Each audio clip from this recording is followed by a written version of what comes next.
Welcome to A PsychoDelicious Conversation on mental health issues and trends from two local mental health professionals in the greater Lansing area. I'm Michael Stratton, LMSW. And I'm Morgan Bowen, DNP, PMHNP, and we're here to provide you with a deep dive into the human experience of consciousness and beyond. Our aim is to be educational and entertaining, so just kick back and open your ears and your minds.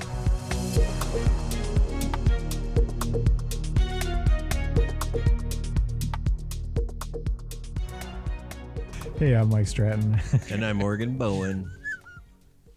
You want me to just start saying I'm Dedelian Lowry? Does that help? Yeah. Okay, I'll just start doing that. And Dedelian is our producer. Producing. And we're here to talk about mental health. And we please listen to the first part of this episode, which was on stress.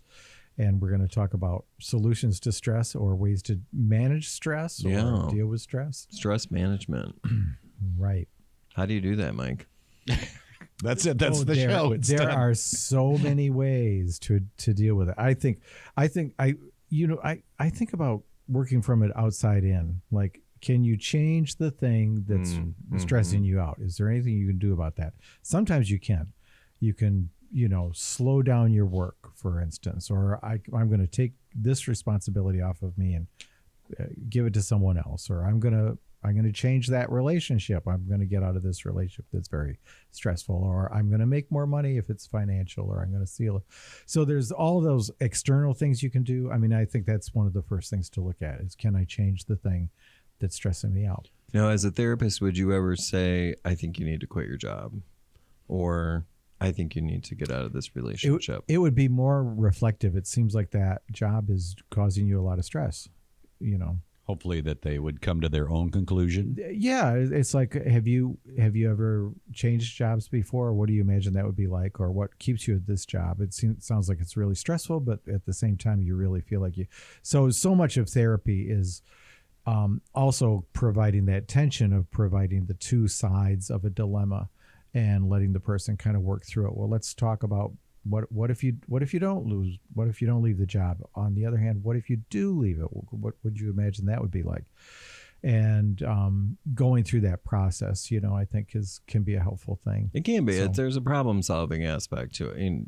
And sometimes people come in and there is an identifiable stressor and they need help kind of working through what that looks like to possibly change something about it. It's problem solving, but it also reveals like values. It reveals their own narrative of like, oh, I can't quit my job. My dad would hate it if I quit a job. It unveils something about them that it's a rule that they're living under. And sometimes those internalized rules are things that get people stuck and lost. So so let's talk about divorce again.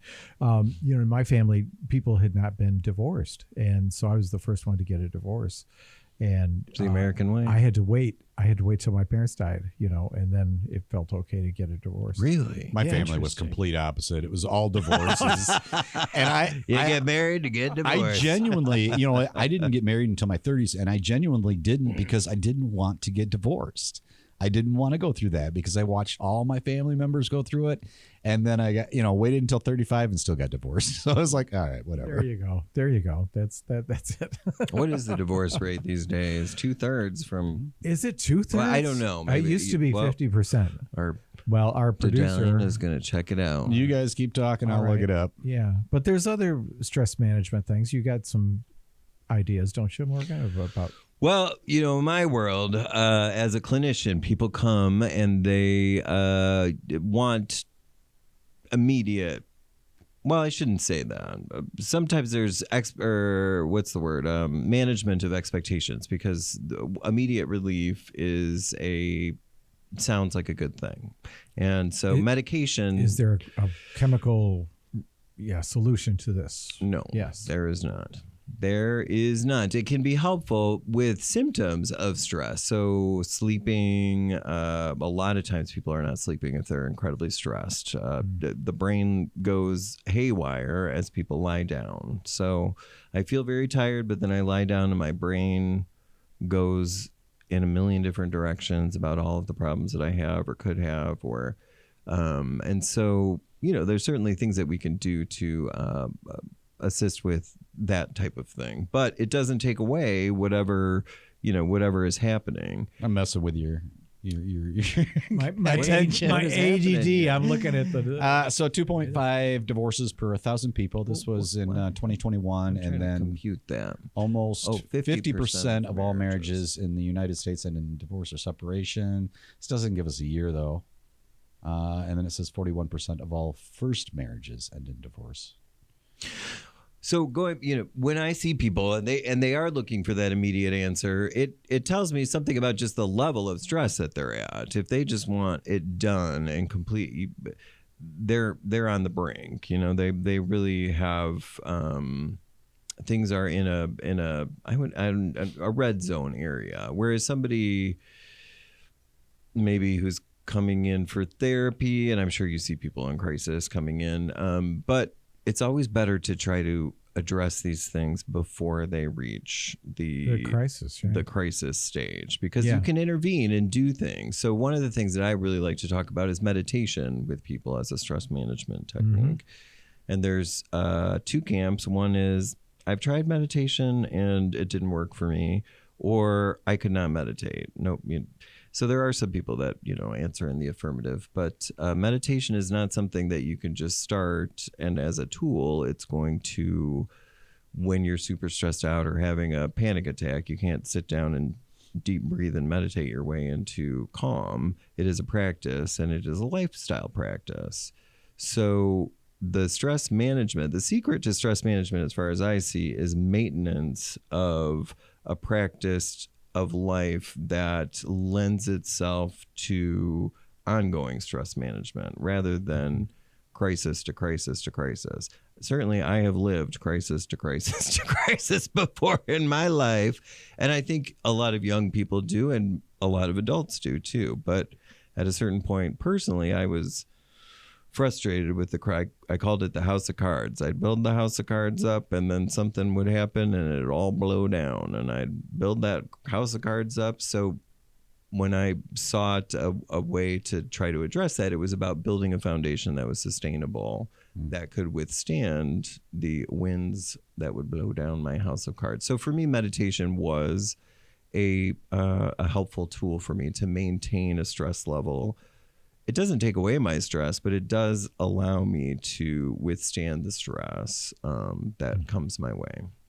And I am not perfect at it. I just recently started meditating. I'm remeditating. I think that's one of those things where when you start it, you kind of drift sometimes, and then you come back to it again. If you found it to be beneficial, because absolutely, I do the same thing. It's like I have periods of my life where I'm pretty good at it. I can do it on a daily basis, and then other points where I'll stop for a good month or two if return, not knowing when I'm going to return, and then get stressed out about the fact that I'm not meditating.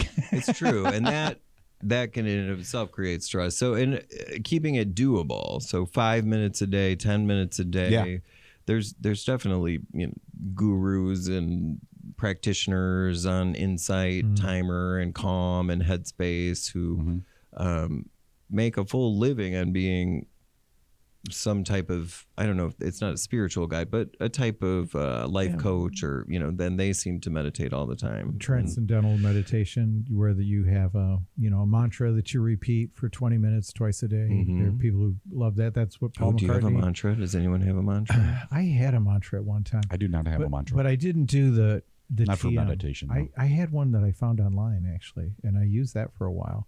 And it was okay. It was all right. But when I meditate now, I use a little bit of a guided imagery where someone does just a few minutes of it, and then he'll have a long period of time where he's silent, and it'll seem like a long period of time. And then he'll say, if you've noticed yourself thinking about something, and invariably I'm thinking about something, I'm making a plan. Which is okay. I mean, something. It's unrealistic to think that you are not going to think about something. I do have, I usually do the guided meditations, and I think the ones that crack me up are when I am doing a pretty good job, and then the personal talk, and I'm like, I wasn't thinking. My mind was blank. I was there. Well, this guy will occasionally say, when did you decide to have that thought? And you realize like, oh my God, I never decided to have that thought. It just came up. Yeah. That our thoughts just emerge. And one thing that the meditation has done for me is to recognize both, what's my internal narrative? What's the thing that, what fires together, wires together in your brain? What are you thinking of almost all the time? And so much of what I think about is what's next. What do I got to do? What's the next plan? When is this going to happen? It's so much of it is future tense, as opposed to living in the moment. Like, isn't this fun? That's the American way. I mean, the three of us, who could have imagined the three of us sitting around just shooting it about meditation, meditation and dreams and stress. And I always think it's important when you talk about meditation, because the most common thing that when I talk to people about meditating is, I can't clear my mind for that long. That's not the point. It really isn't. Yeah. The point is just to be able to recognize what's going on through your brain. So you start to see. I didn't know you were a meditator. Again, not always great at it though. I have periods where I'm really good, and then other times I'm not. You should have known him before. I guess with a name like Dedalian, I mean, you gotta. Well, you gotta be a meditator. And then exercise is a big stress management technique. Your body will create its own endorphins and dopamine if you put it through some amount of stress. And you get to that point. So I did 2 of these short, they call them sprints, these triathlons, so where you swim for a quarter of a mile, and then you bike for 10 miles, and then you do a 5K at the end. Did you do the Hawk Island? Yeah, I did that twice. In my 50s, I did that in my 50s. Nice. And so, what I always say is, as you come out of the trees, for the 5K, and you can see the finish line, it's about a half mile away, but you can see it. And I just say that the sky's open and you can see your ancestors, call the power. It is that endorphin rush that you get at that point. It's like, oh my gosh, this feels great. But just doing anything where you're moving your body on a regular basis, even just walking. And these days I'm a walker more than anything else, because I don't know if I've got another. I don't think I have another triathlon in me. I probably could, but I really. Why? Why would I do another one? You'd be meeting your ancestors. I would meet. I come on up, Mike. Seeing you guys a little closer than I wanted. Yeah. Yes, exercise absolutely, and the research, the evidence base really does bore this out. So, in mental health management, stress management is a mental health maintenance approach, primary care mental health.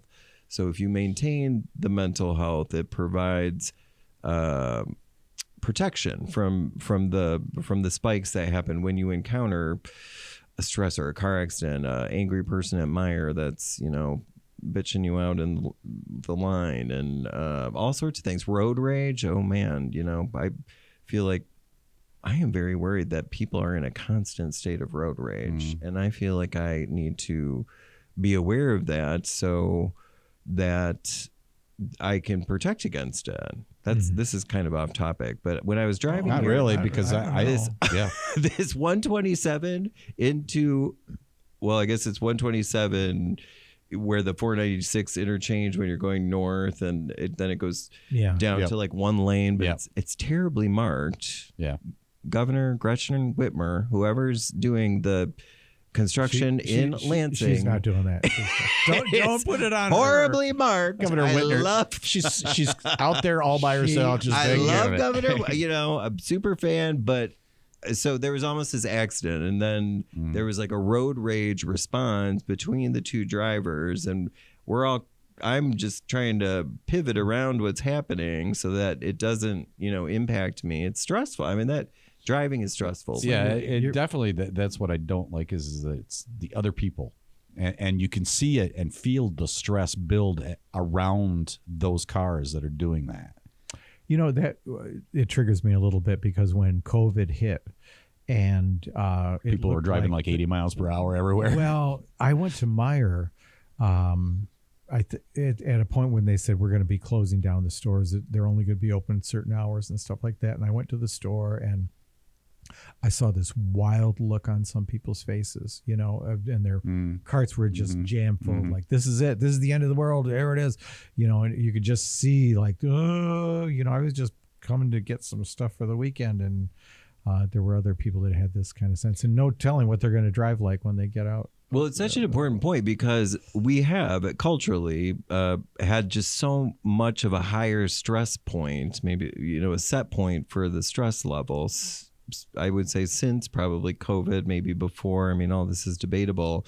But when there is just this higher stressed out point, the ability or the possibility of spiking to a high point is much greater. And that happens in the individual. If you are stressed, then something that happens, you are going to have a much more erratic or unpredictable response to than if you have maintained the ability to absorb a stressful impulse or a stressful situation. So, and it's on all of us individually to be able to manage that in ourselves so that our stress does not become a reaction or a response to somebody else. And that is it feels like a real danger in our culture at the moment. I don't know. I think a lot of people feel that. And I don't know how real that is, but I'm very wary of when something like this road rage thing happens, that it could become something big. Whereas I don't know if I really felt that way before. No. You know what I'm saying? And there's, you know, there's yet another shooting that just took place down in Florida State, you know, Michigan State, of course, they had that a year ago, or was it 2 years ago? I don't know. I mean, it's time to this recording. I was thinking of the Parkland shooting, right? That was the high school one. Because some of the students who were involved in this one had been at Parkland during when they were in high school. I know. Isn't that crazy? So people, if they have a consciousness about stress and how to de-stress or how to build a sustainable practice, you know, like I'm just going to walk, I'm going to try to meditate, I'm going to give myself some quiet time, I'm going to try to get myself some good sleep. Sleep is the number one most important thing you can. I'm trying to plug this to everybody. Sleep is the number one thing you can do for physical health, mental health, and stress management is sleep.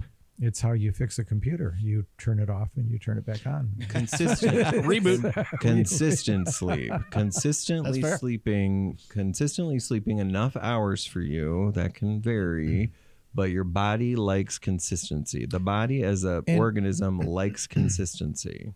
And another thing is community, you know, of having friends, being able to connect with a community of people, being able to plug in with people and doing fun things that you like to do. I mean, I think there's a high association of happiness with people who are able to do that. And they don't feel, I think one thing that's very stressful is when people feel really isolated. And there was a book I read a long time ago, The Pursuit of Loneliness. And I think we've only gotten even more lonely over time. And we have all these, you know, we all have this device that we feel like we're plugged in with everybody. We're not, you know, people are less happy with using their phone. What are some unhealthy ways to cope with stress, Michael?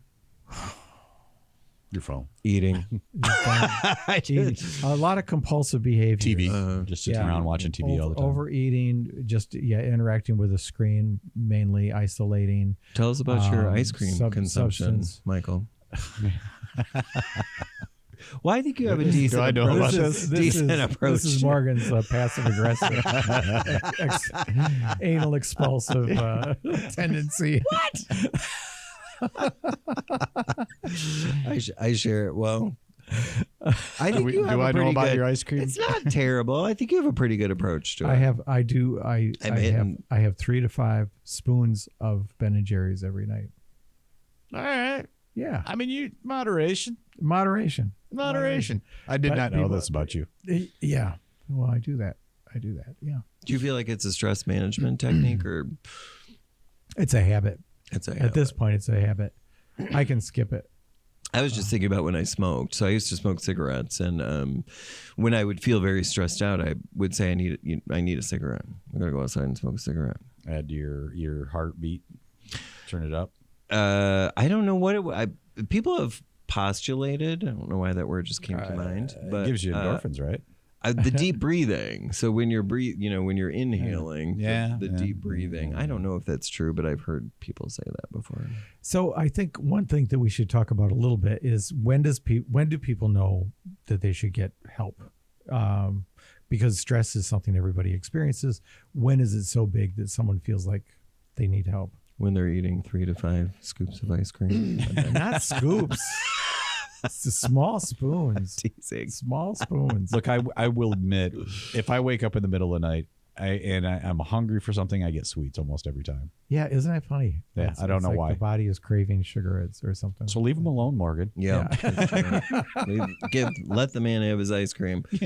Well, it's a good question. When do you know? And is it that you know, or is it when somebody else recognizes, somebody maybe around you? Well, if someone around you recognizes it or suggests that you get it, it's worth looking into to say like, oh my gosh, if other people are noticing this. I think if you feel really overwhelmed, if it's ongoing, if there's no break in it, if you notice physical symptoms starting to pop up as a result of it, I mean, I think all of those things are possible. Little indicators of like, oh, maybe I should try to get some therapy, because therapy can help as well. Just having someone that you can talk to who can help organize and notice what your triggers are, and absolutely pull in the idea of like, well, have you tried this? Have you tried that? It could be problem solving, but it could also be restructuring your whole narrative of what you feel like you have to do in the world versus what you need to do. And it's a plug for connection, a support network, community engagement. When you're around other people, they notice things about you, and maybe often will say something to you when you seem off, or you seem stressed out, or you're acting like a real big, whatever. Having a cat. Your cats can help. And that's a good barometer for some people. And isolation removes you from that and removes you from the input from others. For me, if you do develop a stress management lifestyle protocol that you feel good in, and then move forward in your life, you almost build a memory, a somatic memory to that. So if you begin to feel or go through a period, you can stop, hopefully, and that say, I don't like feeling like this. I don't want to feel like this anymore. I don't want to feel like crap anymore. Yeah, I got to do something different. And that's the bottom line. If you do something and you do notice that it makes you feel differently, then you can habituate around that. So there's certain things that I do that I know I'm going to feel better as a result of this. I talked about yoga in the first episode of this, of just doing a yoga class that I know I'm going to feel better after doing it.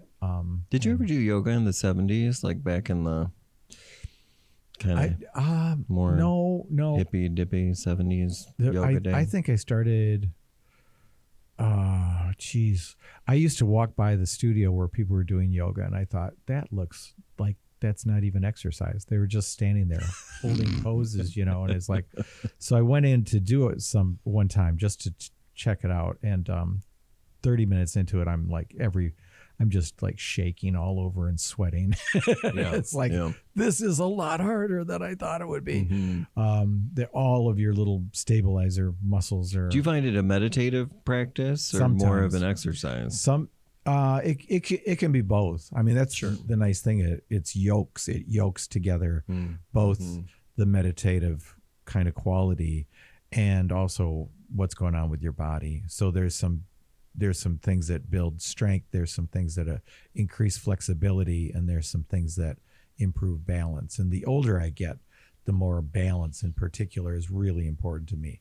So that's, to be able to do the tree, to be able to stand on one leg, that kind of thing. And there's other things that people in that class can do that I'm like, there's no way I'm going to do that. There's no. Right. Some people, Now, what about substance use? So a lot of people find a glass of wine relaxing, stress relief with marijuana, smoking weed. What do you think about that? What do you think about it? Well, I don't know. I mean, for some people it is. I do know. I mean, for some people it is a glass of wine with dinner. So you come home.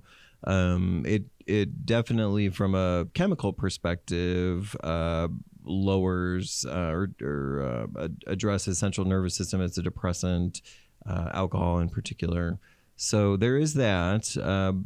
Sometimes, well, it can get dicey when your stress relief or stress management is based on a substance and it's not something that you are able to do or to induce on your own. Yeah. And then you rely on something and begin to see it opens up the door, beginning to see that as the gateway to stress relief. And that can set up a problematic relationship, I would say. With the substance. We have episodes on different substances as well, so people can look into that, and that's good. I think we're done here.